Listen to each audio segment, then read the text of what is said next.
Class 12 third সেমের ABTA test paper থেকে page number 82, এটা হচ্ছে 6 পেপার, মানে যে 6 নম্বর পেপারটা, অনেকগুলো পেপার আছে তার মধ্যে এটা নাম্বার 6, গ্রুপ এ, বেঙ্গলি গ্রুপ এ, number 6, page number 82, ABTA test paper class 12 third same. প্রত্যেকটা প্রশ্ন 40টা এমসিকিউ আমি করে দিয়েছি।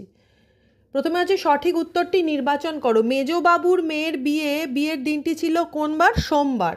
যৌবনকালে রীতিমতো বদরাগী ছিলেন কে? জয়রাম মুখোপাধ্যায়। অপশানগুলো কিন্তু আমি দিইনি, 4টে করে অপশান রয়েছে, আমি শুধু রাইট অপশানটাই দিয়েছি।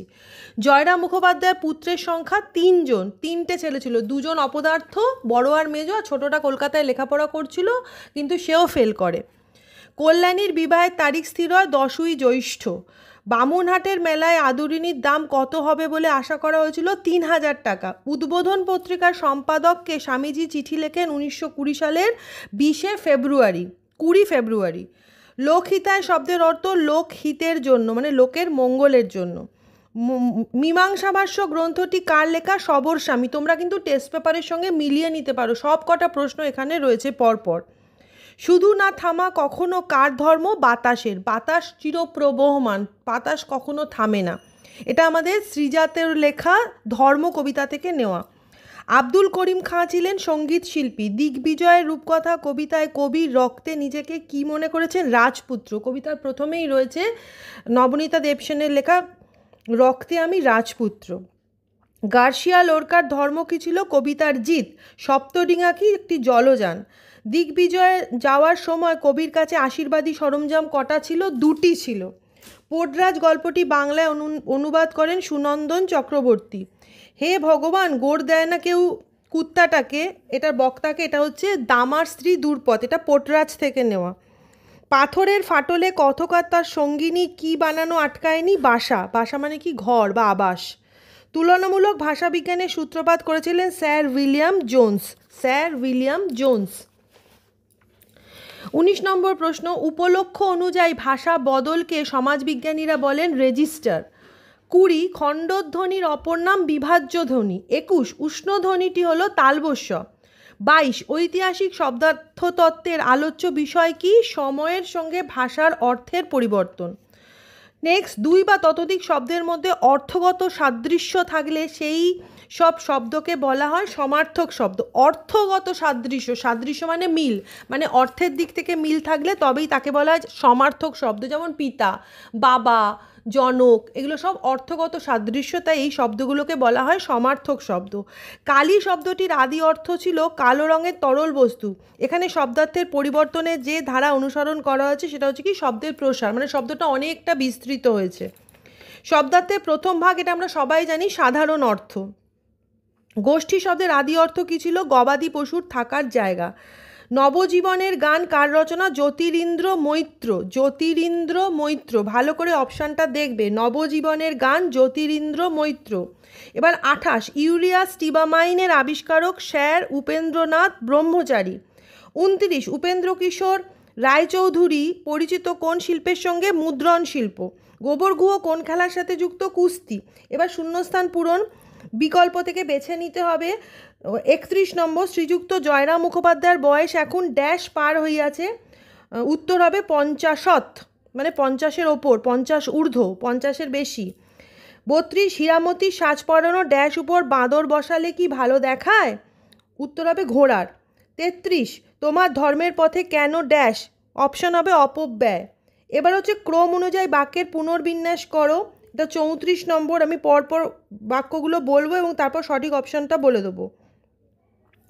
জজ সাহেব পূর্ববৎ বলিলেন, আমি ভাবিয়াছিলাম আপনি এখনকার একজন ভালো উকিল। ইংরাজি জানি না হুজুর। ইহার পর আর তিনি কাছারি যান নাই। পেশকার বলিল, ইহার নাম জয়রাম মুখার্জি, ইনি উকিল নহেন মোক্তার। এবার পরপর সাজালে কীরকম হবে ক্রমটা?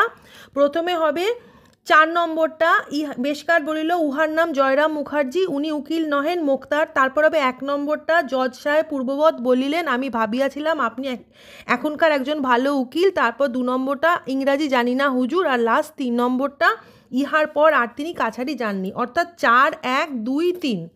এবার 35 হচ্ছে সত্য মিথ্যা নির্ণয় করো। বাক্যগুলো বলবো এবং সেই সঙ্গে আমি সত্য মিথ্যা বলে যাব।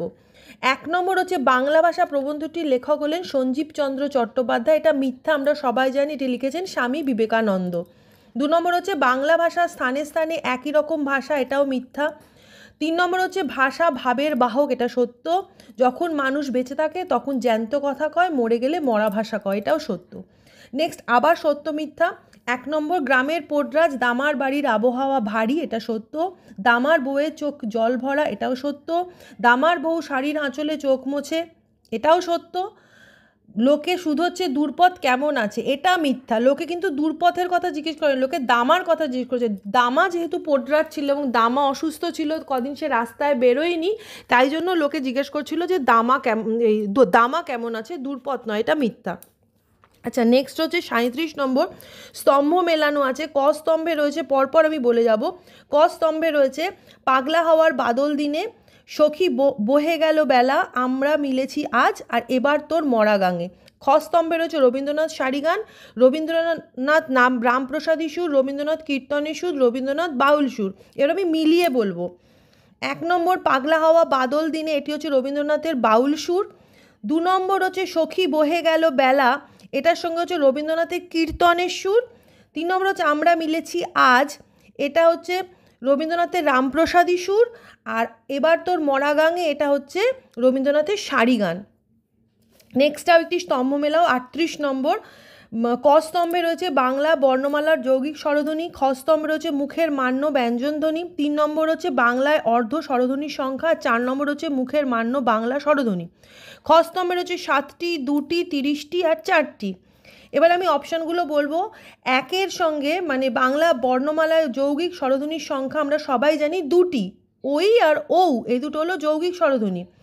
2 নম্বর হচ্ছে মুখের মান্য ব্যঞ্জনধ্বনির সংখ্যা হচ্ছে 30টি, বাংলা অর্ধ স্বরধ্বনির সংখ্যা হচ্ছে 4টি এবং মুখের মান্য বাংলায় স্বরধ্বনির সংখ্যা হচ্ছে 7টি। নেক্সট হচ্ছে বিবৃতি আর কারণ। 39 নম্বর, নিম্নে প্রদত্ত প্রশ্নটিতে 2টি অংশ রয়েছে, প্রথম অংশটি বিবৃতি আর দ্বিতীয় অংশটি হলো কারণ। নির্দেশনা অনুযায়ী সঠিক উত্তরটি সন্ধান করো। বিবৃতি হচ্ছে কষ্টে সৃষ্ট উঠে দাঁড়ালো, আর কারণ হচ্ছে ব্যাপারটা বুঝবো, আহ্লাদ করব। এখানে যতগুলো সঠিক বিকল্প ছিল তার মধ্যে সি হচ্ছে সঠিক, নাম্বার সি হচ্ছে সঠিক, সেটা হচ্ছে এ আর আর উভয়ই ঠিক এবং আর এর সঠিক কারণ। আরেকবার বলছি, সবকটা বিকল্পের মধ্যে 3 নম্বর বিকল্প সিটা হলো ঠিক, সেটা হচ্ছে এ ও আর উভয়ই ঠিক এবং আর এর সঠিক কারণ। লাস্ট 40 নম্বর, ওটা হচ্ছে কেস বেস প্রশ্ন, সঠিক বিকল্প নির্বাচন করতে হবে। সবকটা বিকল্প দেওয়া হয়েছে, প্রথমে ওটা পড়তে হবে। এটা আমি পুরোটা লিখেছি কারণ এটা একটা একটু জটিল মতো, মানে পুরো বিষয়টা পড়ে এর ভিতর থেকে কি বলতে চেয়েছে এটা বুঝতে হয়, তাই আমি পুরো প্যারাটা আগে ভালো করে পড়ছি। সহায় সম্পত্তি কিছুই ছিল না, মাসিক 13 শিকা একটি বাসা ভাড়া লইয়া নিজ হাতে রাঁধিয়া মোক্তারি ব্যবসা আরম্ভ করিয়া দেন। এখন সেই জয়রাম মুখোপাধ্যায় পাকা দালানের কোঠা করিয়াছেন, বাগান করিয়াছেন, পুকুর কিনিয়াছেন, অনেকগুলি কোম্পানির কাগজও কিনিয়াছেন। এই ঘটনা থেকে বোঝা যায় জয়রাম মুখোপাধ্যায় হলেন পরিশ্রমী কিন্তু বোকা, কৃপণ ও বোকা, পরিশ্রমী ও বুদ্ধিমান এবং কৃপণ। 4টে অপশান রয়েছে, আমরা পুরো প্যারাটা পড়লে বুঝতে পারছি এটি আদরিণী থেকে নেওয়া, প্রভাত কুমার মুখোপাধ্যায়ের লেখা। এই আদরিণীতে জয়রাম মুখোপাধ্যায় একজন মোক্তার ছিলেন, খুব জেদি, বদমেজাজি এবং খুব সঠিক বিচার, নিরপেক্ষ বিচার করা একজন মোক্তার। গল্পটা আমরা পড়েছি, আদরিণী একটি হাতির নাম। তো এখান থেকে এই কেস স্টাডিটা করে আমরা জানতে পারো যে 4টে অপশান দিয়েছি তার থেকে আমরা বুঝতে পারছি যে এই জয়রাম মুখোপাধ্যায় লোকটা মোটেও কৃপণ বা বোকা ছিলেন না, পরিশ্রমী বা বোকা ছিলেন না, কৃপণ তো একেবারেই ছিলেন না। তাহলে এখানে বাকি থাকছে 3 নম্বর অপশানটা, অপশান সি, পরিশ্রমী ও বুদ্ধিমান। তাহলে তোমাদের একটা পেপার ভালো করে বুঝিয়ে দিলাম, এটা ABTA test paper page number 82 আর সেট হিসাবে 6, এটা ক্লাস 12 থার্ড সেমের পাঠ্য। আশা করি তোমরা সবাই বুঝতে পেরেছো। টপ করে তোমরা টেস্ট পেপার এগুলো করে নাও এবং টেস্ট পেপারের সঙ্গে মিলিয়ে নাও, বন্ধুদের মধ্যে শেয়ার করে দাও। অন্যান্য পেপার নিয়ে খুব তাড়াতাড়ি আমি ফিরে আসছি।